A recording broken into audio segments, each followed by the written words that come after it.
Rebonsoir. Saluez-vous donc encore les uns les autres. Vous, ceux qui ne sont pas arrivés. Si vous voyez quelqu'un, vous ne connaissez pas son nom, demandez-lui son nom maintenant.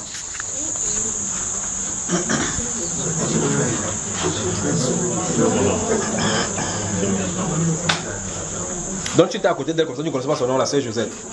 Tu ne connais pas le nom de la maman là. Et vous avez le même quartier.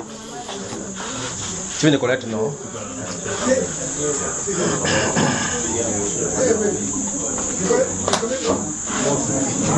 On peut commencer.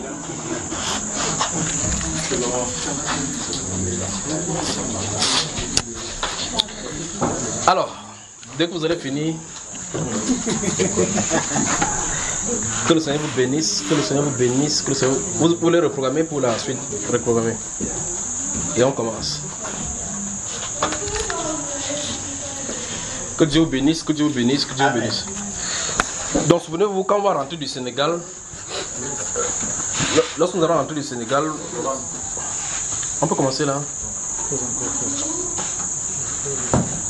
Okay. Nous allons commencer avec les enfants, asseyez-vous, c'est trop de mouvements.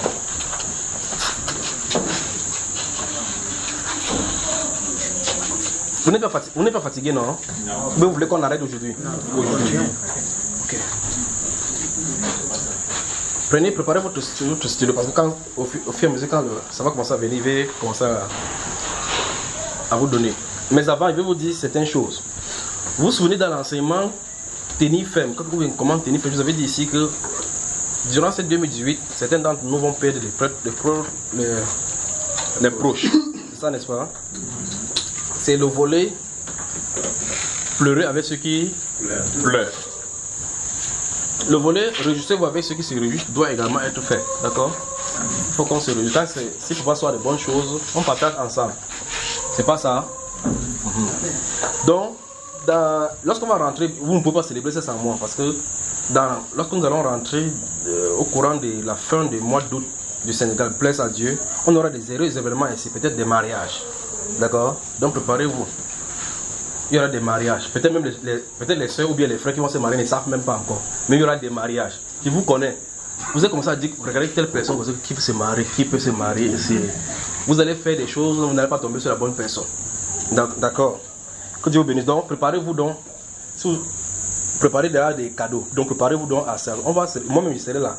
D'accord frère? Amen. Alors non seulement ça, j'aimerais qu'on salue Papa Tani avec son épouse. Salut d'abord, salut Papa Tani, salut-le. Il fallait saluer Papa Tani avec ton épouse. Félicitations. Saluez-les, saluez-les. Ça c'est la salutation, c'est vraiment mercredi, on va célébrer.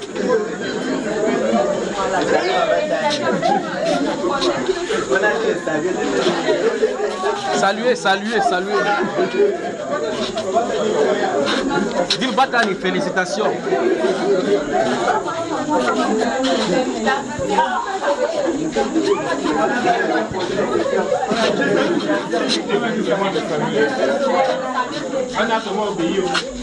Voilà.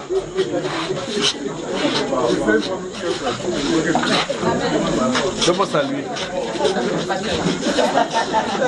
Vous voyez que, voilà, vous êtes tellement intelligent que quand on vous demande de saluer, vous voulez savoir pourquoi il faut saluer. Ce qui est sûr à 100%, c'est qu'elle ne se marie pas. Ça c'est clair, n'est-ce pas? Et l'autre chose, c'est que ça ne peut pas être que... Bon, ça peut aussi être que ça qu'elle est enceinte maintenant. Hein? C'est un heureux événement. Quand une vie vient, il faut féliciter, pas vrai? C'est que Papa Tania fait de bon travail. Voilà. Vous avez maintenant compris pourquoi, non? Il voulait dire que quoi? Que c'est un heureux événement. Non, pas toi qui dis Papa Tania, c'est eux qui ont dit. Il veut donc dire que qu'est-ce qui se passe, Papa So? Non, je ne connais pas le Oui. Papa So, pendant qu'il parle, il regarde d'abord le ventre de maman ici. Et puis il dit, est-ce qu'il y a quelque chose dans le ventre? Qui comprend ce qu'il veut dire par là? Pourquoi vous l'avez félicité déjà? Parce que j'ai dit. Ok, parce qu'il a dit. Alors, c'est un événement particulier. Et il va falloir qu'il nous fasse célébrer ça ici mercredi. Amen. La Bible déclare que réjouissez-vous avec ceux qui se réjouissent. Je vais vous lire un texte. Et puis vous allez savoir de quoi il est question. Communiquer. Non, pas communiqué. Communiqué numéro 18. Bas 00 366. Bas Minesup. Bas SG. Bas DAUQ. Bas SDAC. Du 3 août 2018. Yeah. Portant admission des candidats au concours d'entrée en troisième année du cycle des ingénieurs de conception à l'École nationale supérieure polytechnique de Yaoundé. Le ministre de l'enseignement supérieur communique. Sous réserve de la présentation de l'attestation de réussite au diplôme DUT, DEG, diplôme d'ingénieur de travaux ou de licence de physique, mathématiques, informatique, etc., les candidats dont les noms suivent sont déclarés définitivement admis et classés par ordre de mérite au concours d'entrée en troisième année du cycle des ingénieurs de conception à l'École nationale supérieure polytechnique ENST de l'Université de Yaoundé au titre de l'année académique 2018-2019. Il s'agit de 1. Génie informatique, première, Kamno Tanier, Eunice Manuela.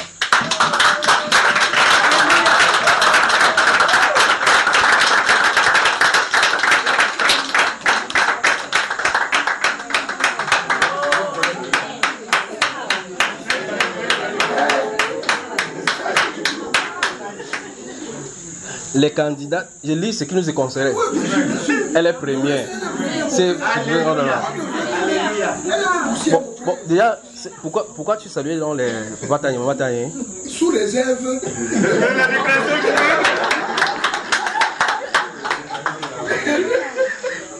Les candidats admis devront se présenter à l'ENSP au plus tard le 3 septembre 2018 pour remplir les formalités d'inscription. Passé ce délai, ils seront automatiquement remplacés par les candidats de la liste d'attente.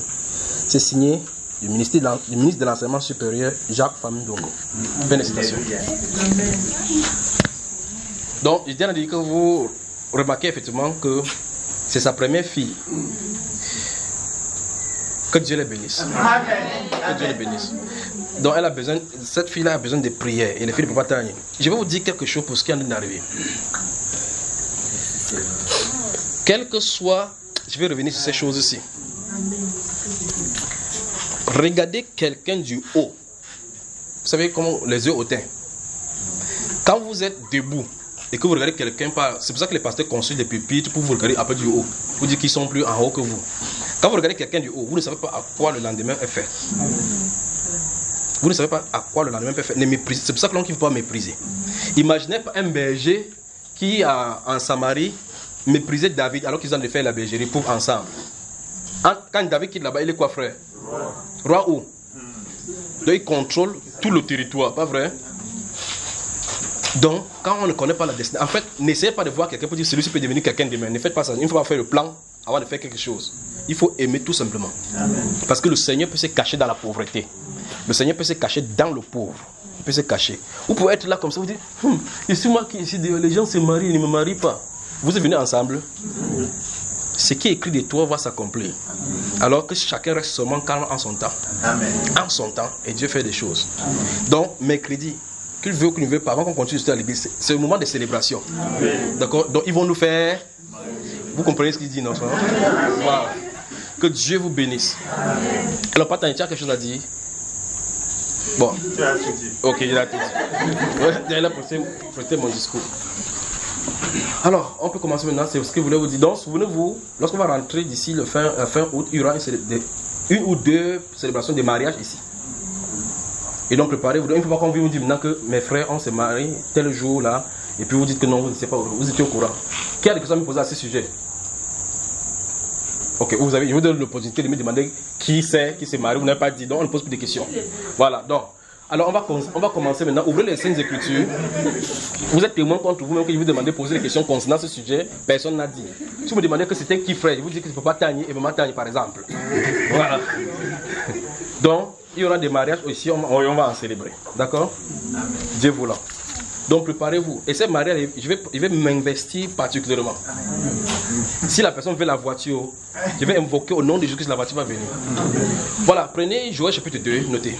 On commence maintenant. Je crois que maintenant, la fatigue vous a quitté. Quand vous allez vous marier, vous allez savoir que c'est une bonne chose.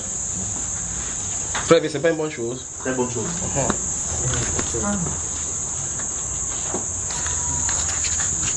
Joël chapitre 2, verset 12 à 17. Notez le passage qui va donner, puis il va avancer. Notez 2 Timothée chapitre 3, verset 16. Je vais introduire cette notion-ci. 2 Timothée chapitre 3, verset 16. Notez Jérémie chapitre 4. Jérémie chapitre 4. Jérémie chapitre 30 et 31. Jérémie chapitre 30 et 31.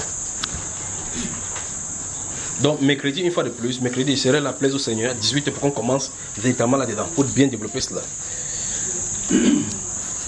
J'ai dit Joël chapitre 2, verset 12 à 17. 2 Timothée, c'est ça? 2 Timothée chapitre 3, verset 16. 2 Timothée chapitre 2 maintenant. Verset 19 à 22. Verset 19 à 22.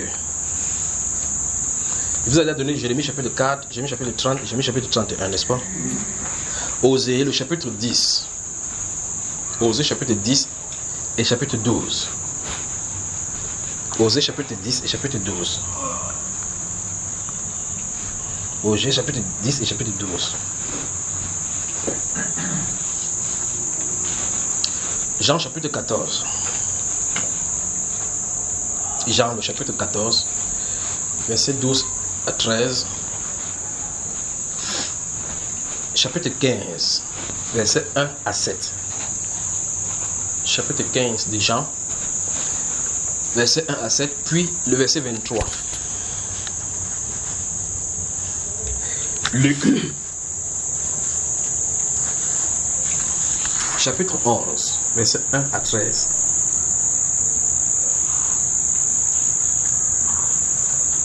Luc chapitre 11, verset 1 à 13. Actes des apôtres, chapitre 1, verset 1 à 8. Maintenant, je crois que c'est bien pour qu'on puisse commencer maintenant, d'accord?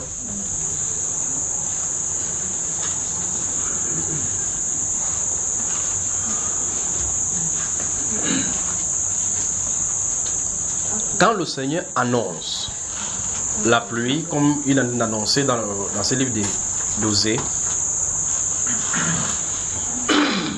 il dit Jean chapitre 14, verset 12 à 13, chapitre 15, verset 1 à 7, puis le verset 23. C'est pas ce qu'il dit.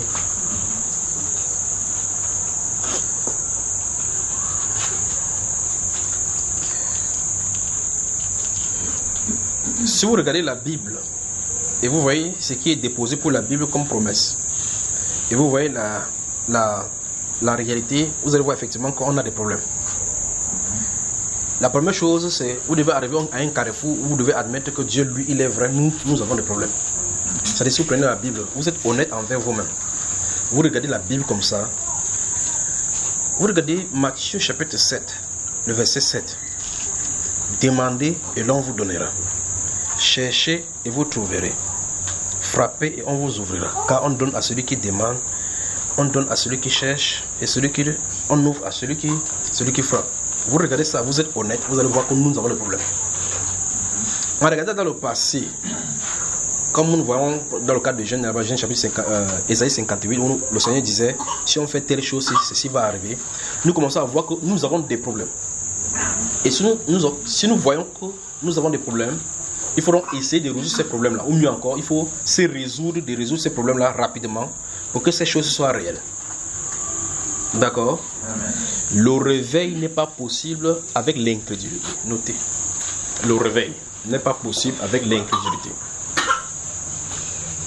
Le réveil n'est pas possible avec l'incrédulité. Ici consiste donc, nous sommes donc dans la phase du processus de travail que l'Église doit faire avant que la pluie ne vienne sur elle. Nous attendons cette pluie. Le bruit se fait annoncer en haut là-bas, un bruit de pluie. Ça se fait annoncer en haut. N'attendez pas que la pluie commence avant que vous allez commencer à tourner vos champs. Vous avez les petits le seuil, tout pour tourner. Avant d'attendre la pluie, on travaille dans ce champ-là. Sinon, si vous laissez ça comme ça, quand la pluie va tomber, les herbes qui étaient là-bas vont pousser et la terre n'est pas ferme. On tourne la terre pour que l'oxygène y soit. Pas vrai, frère? La terre est remuée. D'abord, vous tournez de ça dessous. Les herbes qui étaient là-bas dessus meurent maintenant et puis pourrissent pour devenir encore le manioc. Vous appelez ça comment en français? Le humus, c'est une chose qui va fertiliser plus tard encore le sol. Donc il faut se préparer pour cela. Maintenant, il y a un problème ici. Le problème c'est, sommes-nous véritablement les croyants des Saintes Écritures telles que la Bible le dit? Si c'est oui, la Bible est fausse. Si c'est non, nous avons un problème. Si c'est oui, la Bible est fausse dans ce sens que les expériences que nous disons comme croyants et ce que la Bible déclare que les croyants doivent faire, nous ne parvenons pas à faire. Donc dans ce cas, c'est la Bible qui sera en train de mentir. Si c'est non, ça veut dire que c'est nous qui avons des problèmes. Ça suppose donc que nous, qui nous disons croyants, quelque chose dont ne va pas avec notre croyance. La principale de cette chose-ci, c'est l'incrédulité. On va donc détacher l'incrédulité donc sur toutes ses formes. Vous y êtes, frère? Amen. Voilà. Ouvrez le livre de Matthieu, chapitre 17. Matthieu, chapitre 17. Vous remarquez que ceci n'est pas donné ça quand vous allez travailler dans cette liste-là, non? Matthieu, chapitre 17.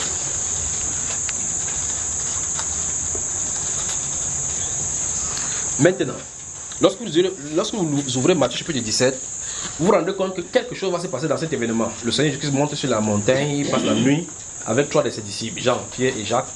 Il prie, il descend le matin. C'est ce que vous appelez la transfiguration, d'accord? Quelque chose se passe donc à la transfiguration. Et il descend le matin. Souvenez-vous, ils sont 12 disciples, les apôtres qui le suivent. Il a pris 3 avec qui il est monté. Il finit de prier, aidez-le à trouver Matthieu. Lorsqu'il descend le matin, les disciples sont en intercation avec une situation. Un papa qui avait son enfant qui souffrait. Un papa qui avait son enfant qui souffrait a amené son enfant qui était lunatique aux disciples du Seigneur. Parce que le Seigneur était dans la prière avec ses disciples pour lui révéler quelque chose. Et quand ils descendent, donc ils sont de traverser des champs. Allons-y, les trouver d'abord. Verset 17. Papa, tu peux nous lire? Verset 17 en descendant. 6 jours après, Jésus... Non, c'est au chapitre 1, chapitre 17, verset 1. Allons-y directement. Il a raconté l'histoire pourquoi on n'est plus à lire. Ok. Allons-y, verset 17 en descendant. Verset 17. Race d'incrédules et perverses. Souligné.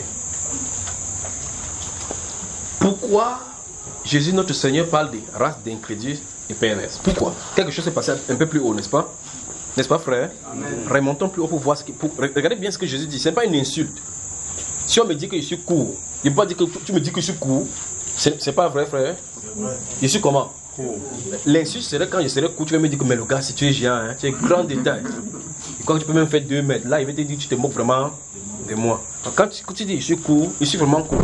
Ça ne change pas la situation. Parce que si il n'y a pas ce que passe au mince, tu es costaud là-bas comme la Martha Guinness.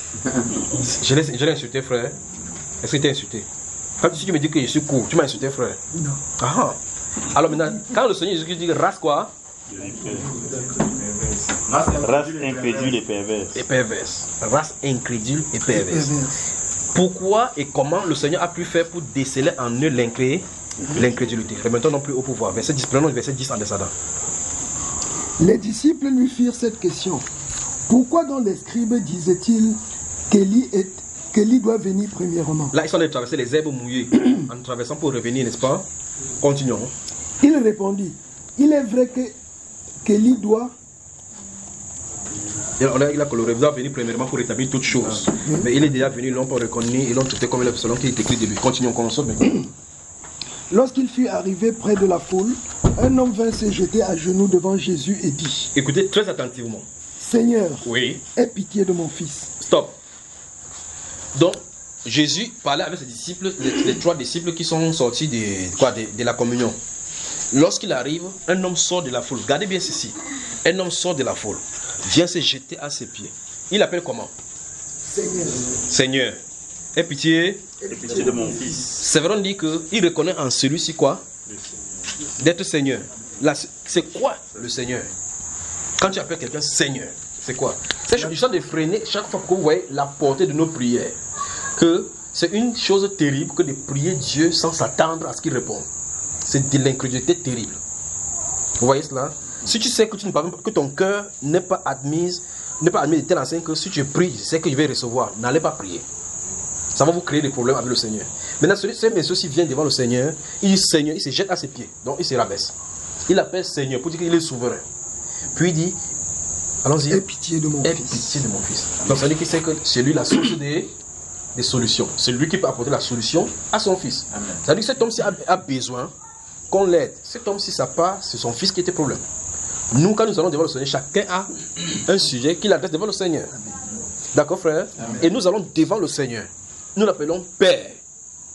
Vous entendez ça? Nous l'appelons Père. Et un père ne refusera pas sur la terre, comme Jésus a dit dans Luc chapitre 11, vous avez donné. Il ne peut pas lui donner du serpent s'il lui demande du poisson. Il ne peut pas lui donner quoi? Le scorpion s'il lui demande quoi? Alors, et il a dit que, et votre Père céleste, pas vrai? Donc quand il dit Père, c'est-à-dire qu'il invoque celui-là qui est plein d'amour et qui prend soin de moi. Maintenant, celui-ci dit Seigneur, il a un besoin. C'est son fils qui a le problème. Continuons, frère. Aie pitié de mon fils, oui. Qui est lunatique. Qui? Le fils a quoi? Il est lunatique. Ça veut dire qu'il tombe, c'est les enfants. Il tombe comme les poules du marché là. Oui. Et qui souffre cruellement. Oui. Il tombe souvent dans le feu et souvent dans l'eau. C'est pour ça que vous allez voir des êtres humains comme ça t'a tellement détruit. Vous voyez quelqu'un qui a le feu, l'eau a brûlé ici. Vous voyez effectivement, parce que la personne quand elle tombe, l'eau brûle. Parce que son corps à l'intérieur est emprisonné. Emprisonné. Au point où il peut mettre la main là, s'il y en a des faire une nourriture. Et ces choses arrivent seulement quand ils font des choses comme ça. Pour que ça brûle, parce que Satan veut le défigurer. Vous voyez là, vous voyez quelqu'un tomber dans l'huile, il a de faire frire quelque chose, pour qu'il tombe dans l'huile. L'huile commence à brûler, chouang, son corps ça brûle. Là où ça brûle, défiguré, la personne dort. Quand on va soigner, la personne sort, tout le corps est défiguré. Voilà ce que Satan peut faire. Continue. Je l'ai amené à tes disciples et ils n'ont pas pu le guérir. Gardez de souligner, ils n'ont pas pu le guérir. Oui. Maintenant, suivez ce que le maître va dire. Maintenant, regardez bien ce que le monsieur a dit. D'abord, je vous ai d'abord demandé de souligner la partie où il a dit Seigneur, aie pitié de mon fils. Il s'est jeté à terre. Donc, il a reconnu la souveraineté du Seigneur, n'est-ce pas? Il dit maintenant, il accuse maintenant ses disciples. Que ses disciples n'ont pas pu. Quoi? Que les disciples n'ont pas pu le guérir. En fait, c'est vrai. Les disciples étaient là, l'enfant était là. Ils ont passé la nuit de prière là-bas, ça n'a pas marché. Maintenant, ils n'ont pas pu le guérir. Mais regardez ce qu'il dit à Jésus. Regardez encore ce qu'il dit à Jésus. Allons-y. Je l'ai amené à tes disciples et ils n'ont pas pu le guérir. Oui. Et c'est Jésus qui répond. Oui. Race incrédule et perverse, répondit Jésus.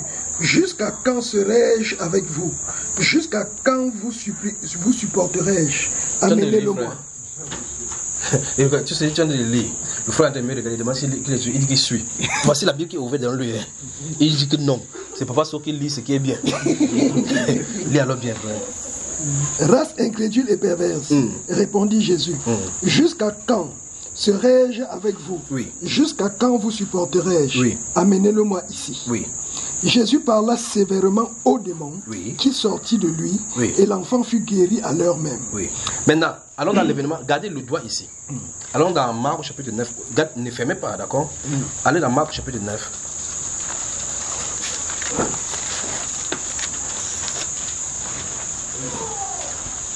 Donc, l'événement qui est raconté dans ce livre de Luc, de ce livre de Matthieu, je veux que vous voyez quelque chose.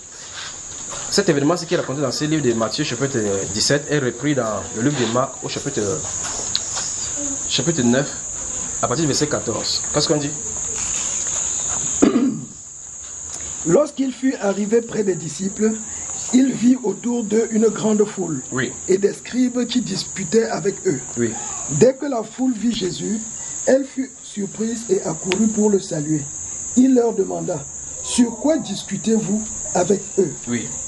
Et un homme de la foule lui répondit, Maître, j'ai amené auprès de toi mon fils qui est possédé d'un esprit muet. Stop. Voilà, là-bas on l'a commencé comment? On l'a appelé comment? Lunatique. Ici on dit quoi? Oui. Qu'allons-y. En quelques lieux qu'il le saisisse, il le jette par terre. Donc ici on développe encore que le papa a dit que en quelques lieux, c'est l'esprit qui le saisit. D'accord? Quand ça le jette, il fait quoi?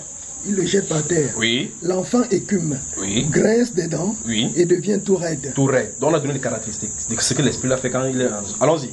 J'ai prié tes disciples de chasser l'esprit et ils n'ont pas pu. Oui. Race incrédule. Stop. Alors, cette fois-ci, tu es où là, frère? 19, verset 19. Oui. Maintenant, ouvrons cette fois-ci le livre de Luc. Chapitre 9 toujours. Savez-vous pourquoi ils sont de vous faire cette navigation? Non. Allons-y, verset 29, je crois. Verset 29. Allons-y.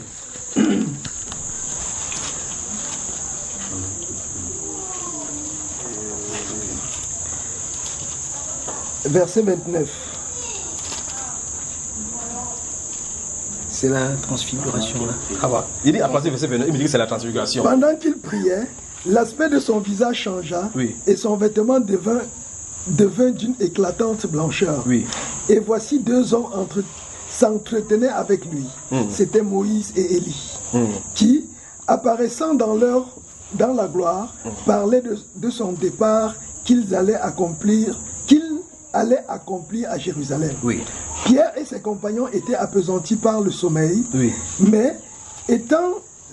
Allons-y rapidement au verset 30, à partir du verset 37. 37.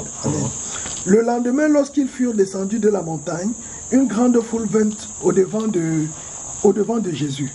Et voici, au milieu de la foule, un homme s'écria, « Maître, je t'en prie, porte les regards sur mon fils, car c'est mon fils unique. » Donc cette fois-ci, on dit que c'est un fils unique. On comprend pourquoi il avait la haine pour pouvoir sauver ses fils, c'est pas vrai? Amen. Continuons. Un esprit le saisit, et aussitôt, il poussa des cris. Et l'esprit l'agite. Et aussitôt, il pousse des cris. Et l'esprit l'agite avec violence et le fait écumer. Et a la peine de se retirer. La peine de se retirer de lui après l'avoir tout brisé. Donc, ça veut dire que si c'est dans l'église, on dit que non, il était rempli du Saint-Esprit. Amen. Continuons. J'ai pris tes disciples de le chasser. J'ai prié. J'ai prié tes disciples de le chasser et ils n'ont pas pu. Race incrédule et perverse. Oui. Répondit Jésus. Jusqu'à quand serai-je avec vous et vous supporterai-je? Amène ici ton fils. Comme il approchait, le démon le jeta par terre et l'agita avec violence. Mais Jésus menaça l'esprit impur, guérit l'enfant et le rendit à son père. Et tous furent frappés de la grandeur de Dieu. Amen. Maintenant, on revient dans le livre de Matthieu, chapitre 17. Vous avez vu ce qui s'est passé, n'est-ce pas? Regardez que de façon unanime, Jésus a dit dans les trois passages, race. C'est toi qui as contaminé Papa Sauf. Il voulait lui dire grâce incrédule. Tu as dit vipère, il n'a même pas pris vipère. Ok. Revenons dans le livre de Matthieu chapitre 17 où nous étions, d'accord? Maintenant, lisons encore ce que le Seigneur va leur dire. Race incrédule et perverse. Répondit Jésus. Jusqu'à quand serai-je avec vous? Jusqu'à quand vous supporterai-je? Amenez-le-moi ici. Jésus parla sévèrement au démon qui sortit de lui. Et l'enfant fut guéri à l'heure même. Alors les disciples s'approchèrent de Jésus et lui dirent en particulier, pourquoi n'avons-nous pas pu chasser ce démon? Stop. Alors vous remarquez effectivement que dans les deux autres évangiles, vous n'avez pas trouvé jusqu'à la réponse même de Matthieu chapitre 21, chapitre 17, verset 21 qu'on va trouver maintenant. Ceci c'est un enseignement. La question que j'ai posée de l'autre, pourquoi Jésus les a dit race incrédule et perverse? Pourquoi le Seigneur parle race incrédule et perverse? Jusqu'à quand vous supporterez? Jusqu'à quand serai-je parmi vous? Vous pensez que je serai toujours là pour faire ce travail ici? Race incrédule et parce que ça vient à la suite du fait qu'ils ont pris des disciples qu'ils n'ont pas pu chasser. Ok, il accuse les disciples, n'est-ce pas? Lui, il a fait quoi pour ça? Lui, il a fait quoi? Jésus dit race incrédule et maintenant suivons donc ce que Jésus va dire. Donc, en particulier, pendant ce temps, Thomas fait comme ça que on a crié jusqu'à ma voix ne pas sort pas. Il demande quoi Jésus? Maître, pourquoi? Pourquoi n'avons-nous pas pu chasser ce démon? Maintenant, allons-y doucement. Si vous lisez Matthieu chapitre 10, si vous vous souvenez, parce que là nous trouvons au chapitre 17. Si vous lisez Matthieu chapitre 10, vous allez remarquer à partir du verset 1 jusqu'au verset 8 que le Seigneur Jésus va les choisir 2 à 2. La Bible déclare qu'il va leur donner pouvoir et force d'aller prêcher la bonne nouvelle et d'annoncer. Il dit guérissez les malades, purifiez les lépreux, chassez les démons, ressuscitez les morts. Pas vrai? allez annoncer, n'allez pas dans la ville des Samaritains, ni chez pas chez les païens. Allez vers les brebis perdus de la maison d'Israël. Quand vous entendez, dites, le royaume de Dieu est descendu. Il dit, guérissez les malades, faites ceci. Donc en annonce de la bonne nouvelle, faites ces miracles qu'il leur avait donné. Pas vrai? Amen. Maintenant, ça c'est chapitre 10. Au chapitre 17, qu'est-ce qui n'a pas marché? C'est ce qu'il faut qu'on réponde. Allons-y. C'est à cause de votre incrédulité. Stop, soulignez.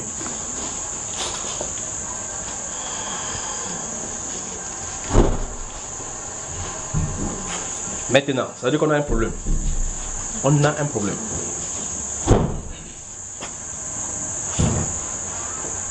On a un problème, un vrai problème ici maintenant. Donc, je repose encore, je veux toute votre attention. Le Seigneur a-t-il donné force et pouvoir aux disciples de faire ce travail? Qu'est-ce qui a empêché le pouvoir de se déployer? Je veux que vous me définissiez ce que donc c'est que l'incrédulité.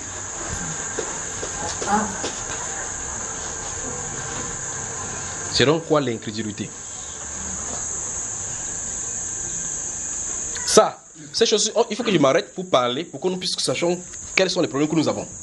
D'accord? Les disciples, il y en avait 3 qui étaient avec le Seigneur Jésus. Ils parlaient de l'embrouille que les prédicateurs ont aussi amené sur Élie, Élisée, Élie, Jean-Baptiste. Puis quand il descend, il y a un autre événement qui se passe sur la terre. C'est que les gens, tout le monde était comme ça. Qu'ils ont crié, tout. Pas vrai? Maintenant, c'est quoi l'incrédulité quand on en le voit là-bas? Parce que là-bas, en haut, il a dit race incrédule et pervers, jusqu'à quand serai-je parmi vous? Jusqu'à quand vous supporterai-je? Vous voyez cela? Ça veut dire que l'incrédulité fait du mal au Seigneur. Souvenez-vous de ceci, c'est qu'il leur a d'abord donné le pouvoir. Si l'événement s'il venait après, on pouvait croire que non, c'est parce que peut-être Jésus, ils sont partis, ils ont expérimenté cela. Vous suivez ça? Vous me suivez, frère? Amen. Ici, quelque chose s'est passé. Jésus dit que c'est à cause de votre incrédulité. Puis il avance quelque chose. Verset 21, qu'est-ce qu'il dit? Vous ne m'avez pas répondu à la question. Je vais que vous lisiez ça pour qu'il revienne sur ma question. Verset 21. Entouré, mais.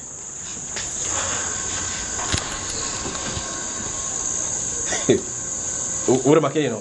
Donc, 1. Ils ont posé une question claire au Seigneur Jésus. Pourquoi n'avons-nous pas chassé cet esprit? Le Seigneur répond, 1. C'est à cause de votre incrédulité. 2. Mais, stop, ne lisez pas la suite. Nous parlons de l'église et de la restauration, de cette pluie-là qui va descendre. Qu'on fasse attention. Mais, oui, tu nous as donné le pouvoir. Regardez bien. Alors, ouvrez Matthieu chapitre 10. Voyons l'ordre d'envoi. Matthieu chapitre 10. Ne fermez pas ici parce qu'on va y revenir. Matthieu, le chapitre 10.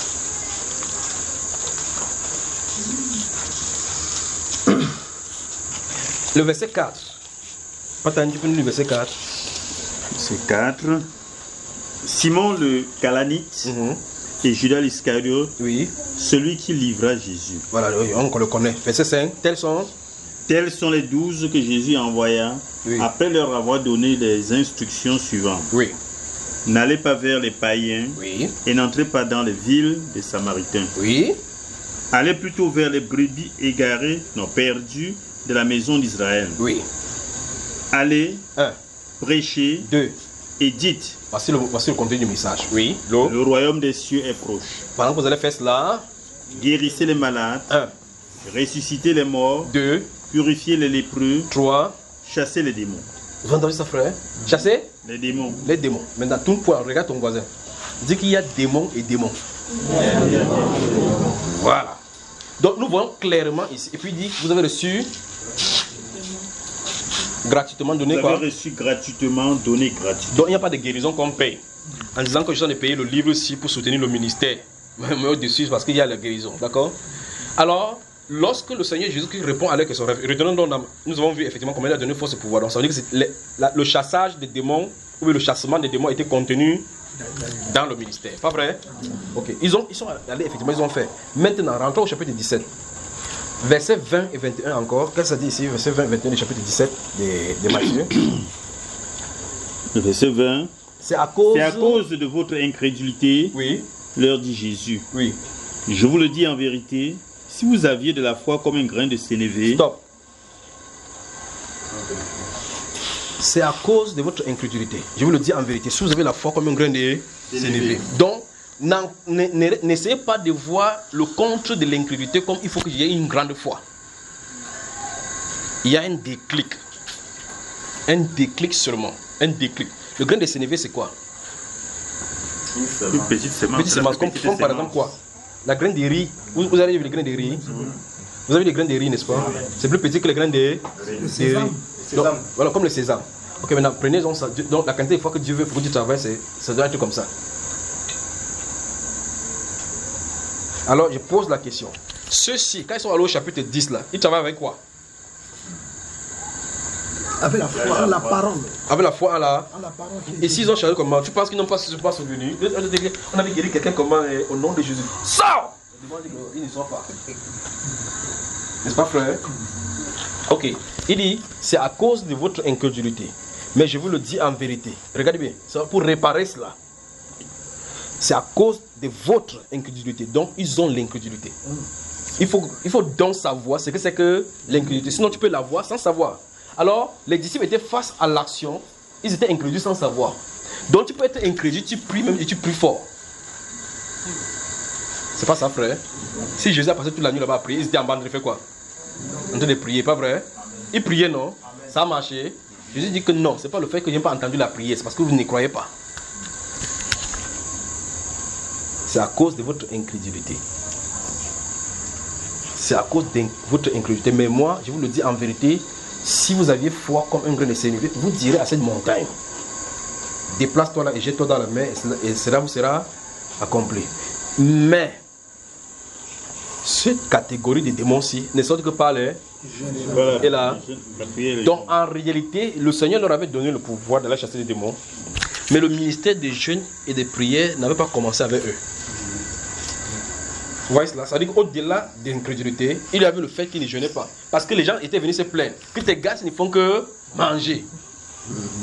Nous observons le jeûne, ils ne mangent pas. Ils comptent sur toi. Et donc maintenant, lorsqu'ils sont arrivés à un démon où il faut jeûner, est-ce qu'ils pouvaient chasser? Voilà. Maintenant, quand Jésus va partir, ils vont devoir chasser parce qu'ils vont aussi ajouter à la fois quoi? Le jeûne. Parce que Jésus a dit que les amis l'époux peuvent aussi jeûner quand l'époux est présent. Quand l'époux sera, le jour viendra où l'époux sera ôté, alors ils jeûneront. Donc c'est vrai, on dit que le ministère, pour pouvoir servir dans ces différentes dimensions, il faut les jeûnes et les prières. Jésus vient de dire ces genres de jeûnes, les problèmes, c'est vous n'avez pas pu faire ça. C'est vrai qu'il y a l'incrédulité, mais il fallait jeûner et prier. Les gars jeûnent, pointe quelqu'un. Dis ne jeûne pas. Tu crois qu'il suffit de tendre la main sur quelqu'un guéri?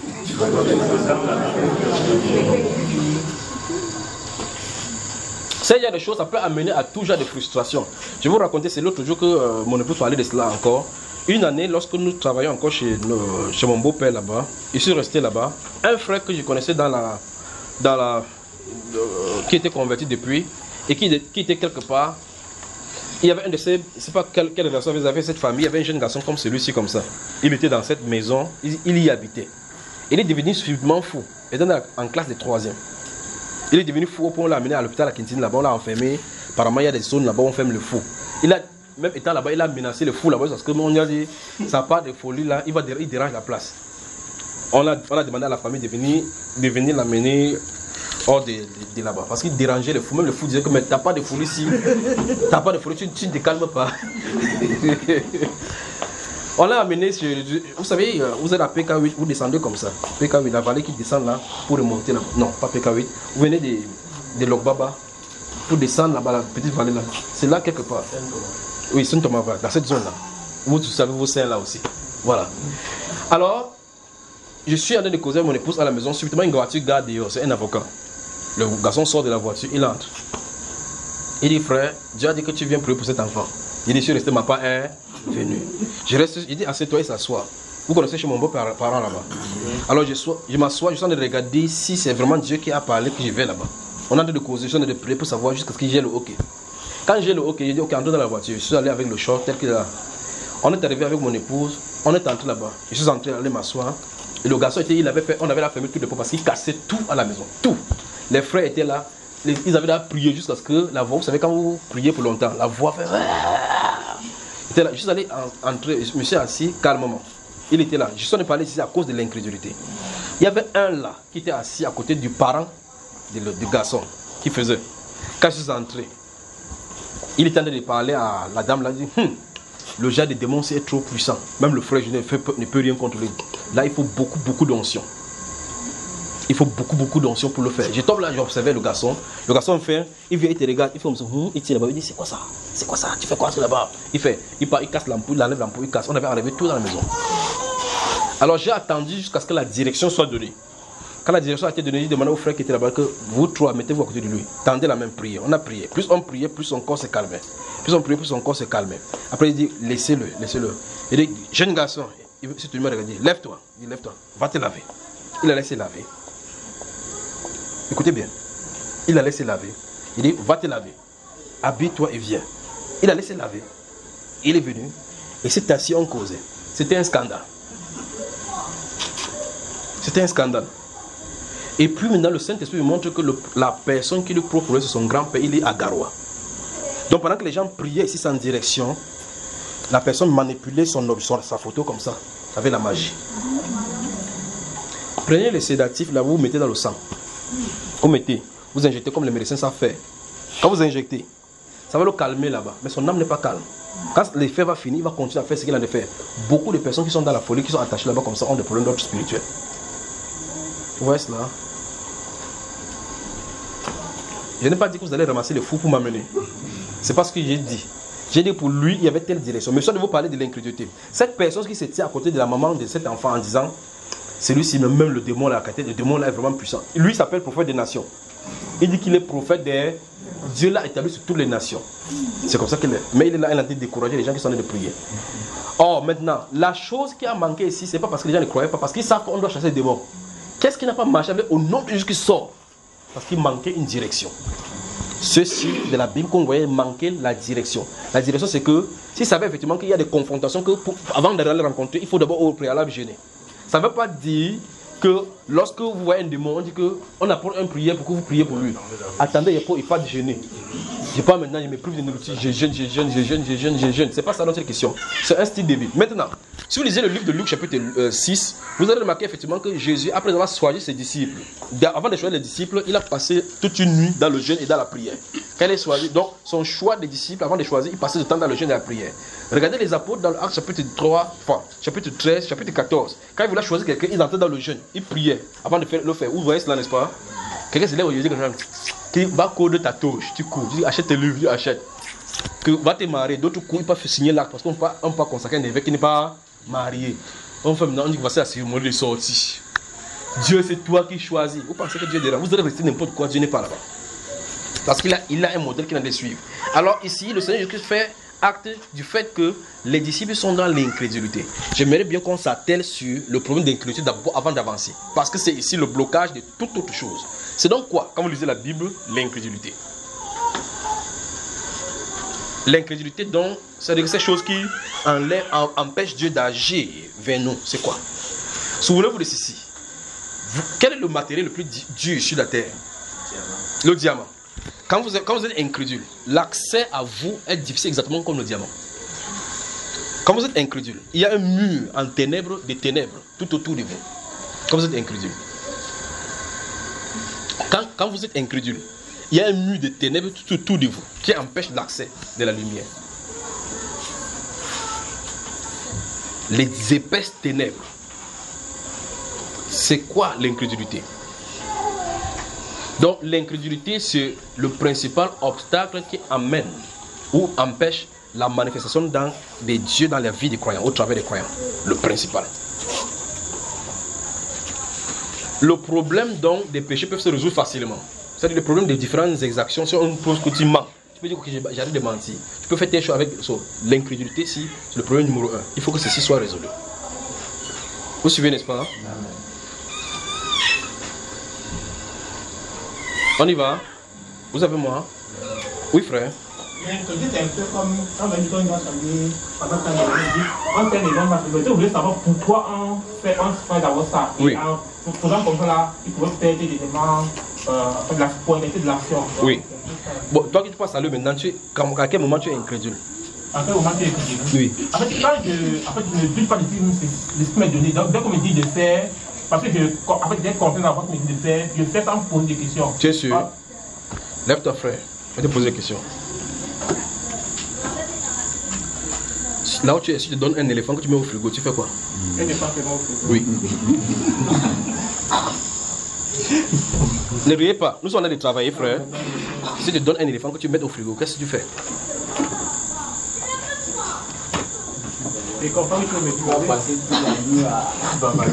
Ouais.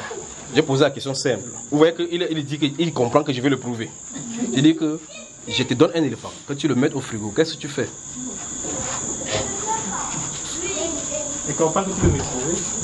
Tu fais quoi? La question qu'il est posée, c'est que tu fais quoi? Tu vas lui dire quoi? Qu'est-ce que tu peux alors, pas comme ça? Hein, frère, je te donne l'éléphant que tu mets au frigo. Comment tu vas faire comment? C'est moi. Après sa position est déjà écrite. Laissez-le tranquille. Son cœur, c'est votre cœur. Hein, frère? Qu'est-ce que tu vas faire? Non, réponds seulement d'abord. Tu fais quoi? Vous avez vu? Pourtant, il t'a dit que tu fasses quoi? Tu es incrédule, tu n'es pas incrédule. Hein, frère?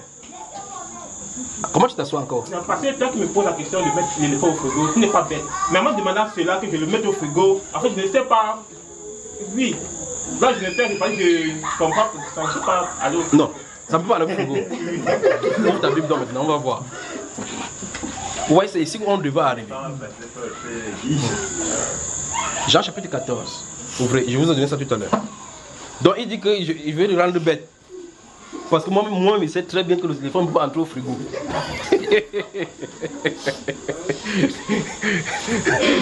Bon, frère Roméo, je reviens du marché. J'ai coupé une viande d'éléphant. Il te donne cette viande d'éléphant que met au frigo. Tu vas faire comment?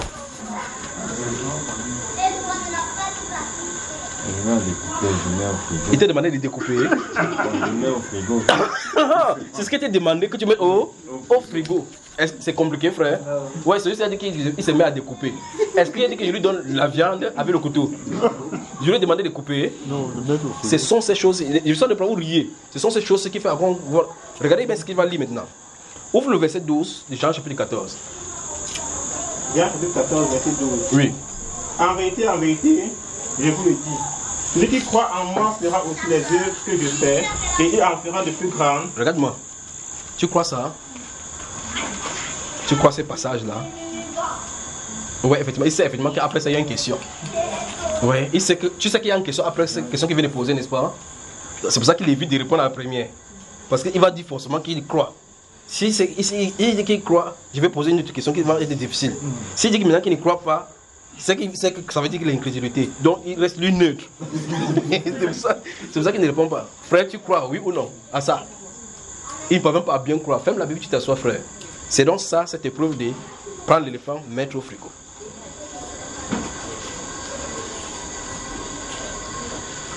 À moins que vous n'abandonnez votre personnalité entre les mains du Saint-Esprit, il ne peut pas entrer en action et jouer avec vous dans le ministère spirituel. À moins que vous ne vous abandonnez pas votre faculté entre ses mains. Vous comprenez, n'est-ce pas? Vous devez abandonner votre faculté entre ses mains. Sinon, vous allez avoir des possibilités, des impossibilités comme les prophètes en ont eu. Moïse, Père, est-ce que c'est moi qui engendré ce peuple s'il demande de la viande? Il demande de la viande. Ok, va le dire ainsi par l'Éternel. Il va manger la viande 2 jours, c'est ça, frère? Hein? Combien? Il va manger la viande combien de jours? 30 jours. Je lui ai dit qu'il ne va pas manger non pas un jour, ni 2, ni 3, ni 4, mais 30 jours. Quand il a dit comme ça, Moïse est sorti de la prière, guettait à l'Orient. Il a vu le désert, guettait de ce côté-ci. Moïse qui est en train de parler en leur faveur, guettait comme ça là. Après, il regarde derrière, il voit seulement le camp d'Israël. Il le viande, 1 jour, 2 jours, ils sont plus de 2 millions. Moïse s'est tourné vers Dieu. Il dit, ne me dis pas que j'annonce quelque chose là. Vous pensez qu'est-ce que Moïse est en train de faire? Parce que les choses qu'il a annoncées là,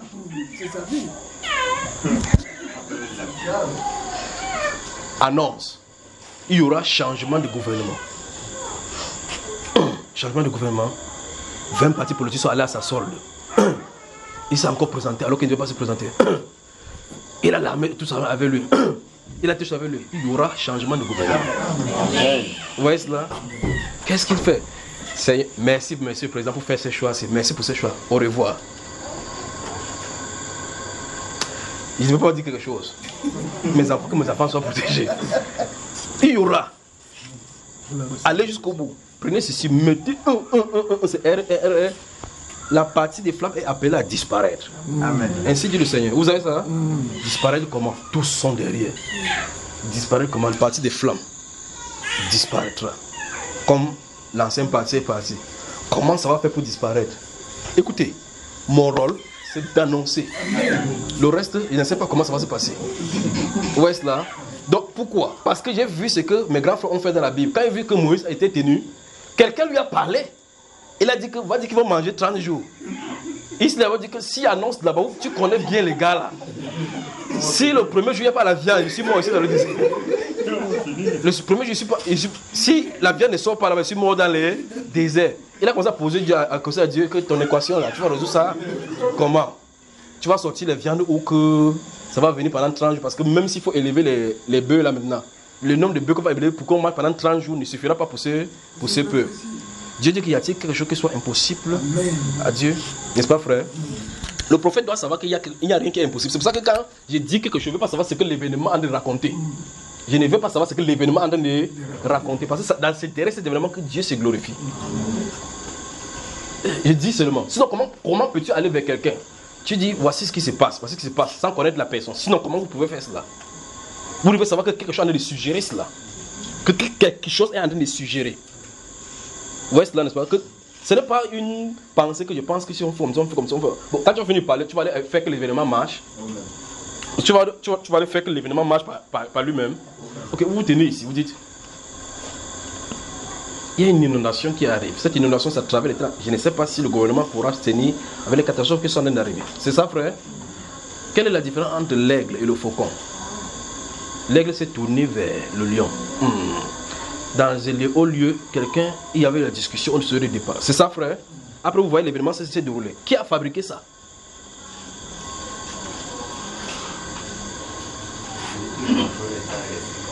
Il y a une nouvelle qui arrive. Derrière cette nouvelle, vous entendez, voici les mots qui seront dits dans la presse. Vous notez? Attendez. Alors, Moïse, imaginez, restez un peu à la place de Moïse, allez porter ce message. Peuple d'Israël, oui. Dieu a dit que vous allez manger la viande. Non pas un jour, non pas 2 jours, mais 30 jours. Tous les jours. Moïse, 30 ou 3. Tu as bien entendu, rassure-toi que tu as bien entendu. Parce que si après 3 jours, désert, et même regarde comme ça, après Aaron demande à Myriam que Myriam, le type, si Dieu avait dit qu'il parlait bouche à oreille, tu es sûr qu'il a vraiment entendu? 30 jours. Il y a la viande ici. Quand le moment de la viande est arrivé, je vous pose la question d'où les viandes sont venues. Je vous pose la question d'où la viande est venue. Donc, normalement, le prophète, le porte-parole de Dieu, c'est un automate. Ainsi parle l'Éternel. Quand vous lisez le livre de Jérémie, il était un automate de Dieu. Il avait lui-même dit que je connais le peuple juif. Ce sont les gars qui ne blaguent pas. Je envoie quelqu'un d'autre. Il dit, moi, et je suis un jeune garçon, les gars qui partent annoncer l'évangile sont les gars qui sont vieux. Il dit non. Tu vas annoncer, c'est moi qui fais ta bouche. Je vais te parler avec ta bouche. Il dit tiens là, ainsi parle l'Éternel. Nebuchadnezzar viendra ici. Soumettez-vous entre mes Nebuchadnezzar. C'est votre voie de salut. Le roi, le chef d'Israël, le roi de la mer dit que le gars, s'il parle comme ça, il décourage le peuple. Alors que le gars était fortifié, que je vais taper Nebuchadnezzar. Il lui dit que ne vous faites pas cela, ils vont faire du mal, ils vont vous amener en captivité. Le gars se décourage le peuple. Attrapez-le, mettez-le là-bas jusqu'à ce que on lui donne le pain avec le lait. C'est le lait ou c'est l'eau salée. Qu'il mange. Il sort là-bas, Jérémie sort avec la barbe sur lui. Un jour encore, on sort, c'est ça. Jérémie, oui. Dis-nous.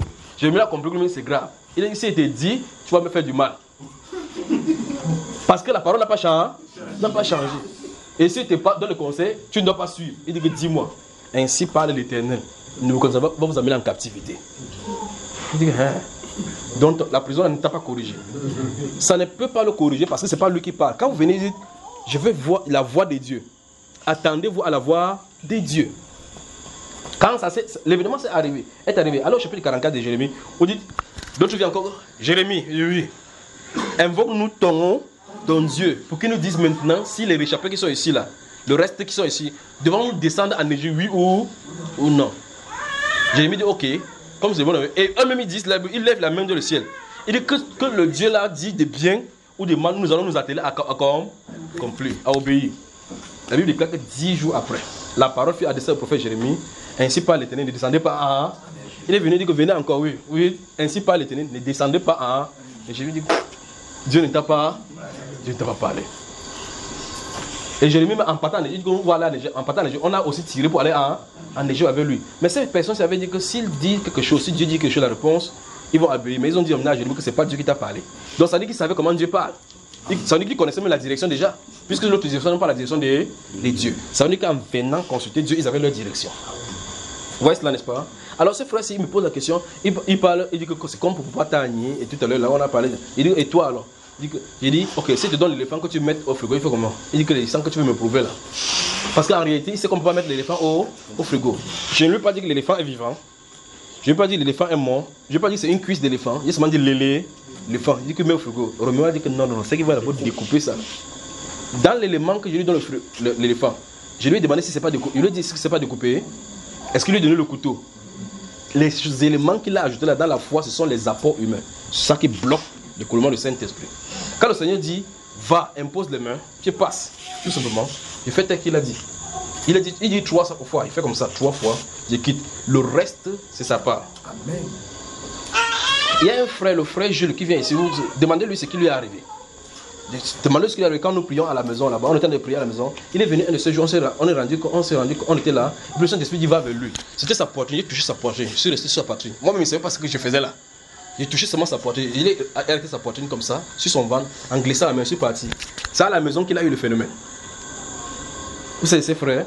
Oh, il a dit avant seulement mets la main. Je mets la main. Il fait ce qu'il a à faire. C'est entre lui et lui. Oh, maintenant, si tu dis mets la main, après tu commences. Et si il met la main, il tape ma main. Ça, vous ne pouvez pas fonctionner avec Dieu. Vous ne pouvez pas fonctionner avec Dieu. Si il met la main, maintenant, il va dire qu'ils sont de lui mettre le. Peut-être qu'ils sont de l'embouter. C'est pas mon problème là-bas. Quand il dit parle, je parle. Préparez-vous, la détresse arrive.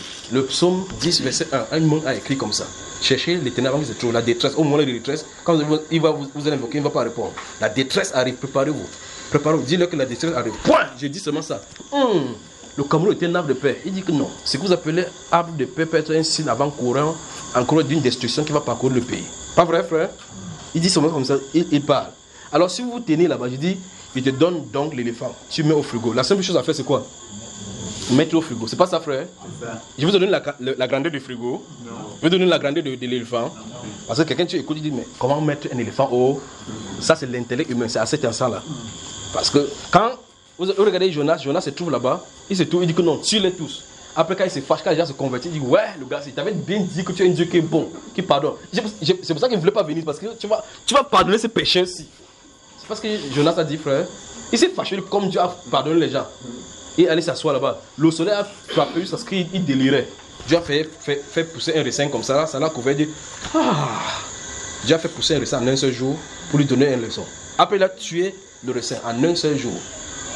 Vous suivez cela? Dieu a fait pousser la plante en un seul jour. Et puis, il a tué le même jour. Il a envoyé un ver. Donc, le ver a été commissionné comme apôtre. Il a piqué le racine, c'est mort. Même le ver de terre a servi dans la volonté de Dieu. Vous y êtes, frère? Et puis quand ça c'est mort, Dieu leur pose la question, tu fais-tu bien des titérités? N'est-ce pas, frère? Écoutez bien très attentivement. Le raisin pousse en combien de temps normalement? Comment ça fait pour pousser en un jour? Maintenant, si Dieu vient te dire, on va annoncer maintenant qu'il y aura le raisin qui va pousser ici maintenant. Tu pourras aller annoncer seulement ça. Tu vois, d'abord, et puis il dit que si n'est pas dit et ça n'arrive pas, je ne pose pas ce genre de questions. Moi, je ne pose pas ce genre de questions. C'est pour ça qu'il vient de dire, si vous voulez travailler avec le Seigneur, abandonnez-vous entre ses mains. Quand vous abandonnez entre ses mains, il peut travailler au travers de vous. Oui, n'est-ce pas? Mais si vous calculez, vous trouvez dans le terrain de l'incrédulité. Alors maintenant, tu lis la Bible. Jean chapitre 14, verset 12. En vérité, je vous le dis, celui qui croit en moi fera les œuvres que je fais. Et il en fera davantage. Je te dis, tu crois ça, frère? Vous voyez qu'il y a un problème ici. Et le vrai problème chrétien, donc, se développe à partir d'ici. L'incrédulité. En vérité, je vous le dis, celui qui croit en moi fera les œuvres que je fais. Et donc, maintenant, dans la prochaine chose, il faut qu'on voit clairement les œuvres qu'il est en train de dire. Au chapitre 10, chapitre 9, vous pouvez voir les œuvres qu'il est en train de faire. Guérir les malades, c'est ça dont il est question. Guérir les malades, ressusciter les morts, c'est ça dont sont les œuvres qu'il est en train de parler. Donc, il parle ici des œuvres de la malédiction du Saint-Esprit. D'accord? Donc, c'est ça dont il est question ici. La question, c'est celui qui croit en moi fera ses œuvres. Crois-tu cela? Le frère, c'est que s'il dit qu'il croit cela, il dit, ok, dans ce cas, pourquoi les œuvres ne suivent pas? Donc, l'incrédulité est le problème. Il faut qu'on développe donc. Maintenant, si tu dis tu crois ça, dans ce cas, pourquoi ça ne marche pas? Ça veut dire qu'il y a la croyance à l'œuvre de Dieu, comme on peut croire tout le monde que je suis chrétien. Il y a la croyance qui amène Dieu sur la scène. La croyance qui amène Dieu sur la scène, c'est la foi authentique, purifiée. Bonne soirée. On va voir dans la prochaine séance. Que Dieu te bénisse.